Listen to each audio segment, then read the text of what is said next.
علی جان الهی قربونت بشه مادر، قربونت بشم مادر. فردا که داری میری اون کنفرانسه یادت باشه که بهشون بگی که مامانم گفت تا روزی که این آپارتاید جنسی ادامه داشته باشه، تا روزی که لغو نشه، من از مبارزات خودم دست نمیکشم. یادت باشه اینو تو کنفرانسه بگی ها. راستی از بابات چه خبر؟ شنیدم کمرش خیلی درد میکنه. آخه خیلی بدجور خم شده بود جلوی پادشاه ها. بهش مثل که دنبال سکه مکه چیزی میگشت. خودت خوبی مادر؟ آره بابات ببین قرص کمردرد اینا برای بابات گرفتی؟ بهش بگو تقی اینقدر چیز نکن دیگه. پادشاه ها رو میبینی اینقدر تا زانو خم نشو دیگه. بس آبرومون رو بردی هستن. من اینجا دارم با آپارتاید جنسی می جنگم، تو اونجا داری خم میشی جلو پادشاه ها. دیگه چه خبر مادر خوبی؟ راستی انجلینا جولی زنگ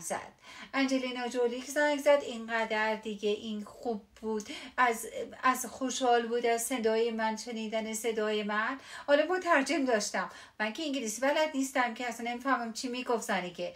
آره گفته بود که من چه فیزیکدان و ریاضیاتدان و ستاره شناس و چیز قهاری هستم.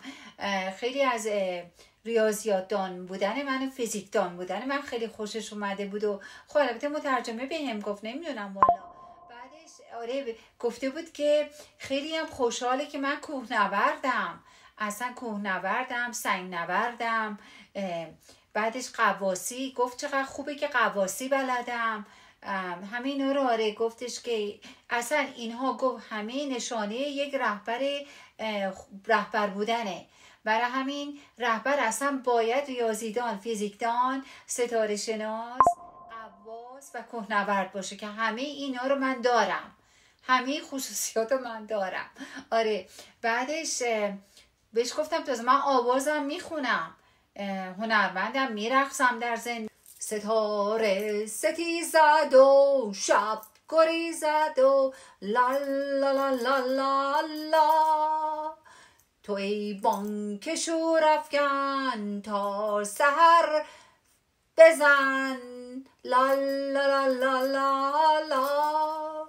آخه سگ میزنه گربه میرقصه لا لا لا لا لا لا.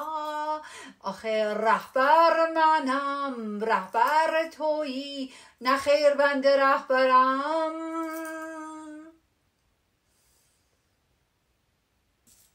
که یه بوسه ندادی واسه من، آخ چقدر قشنگه از عشق تو دیوونه شدن. تا میایی تموم میشه هرچی غمه، روز میلاد تو روز عشقمه. زندگی عشق همین دقایقه، زنده باد هر کی هنوز یه عاشقه، زنده باد هر کی هنوز یه عاشقه.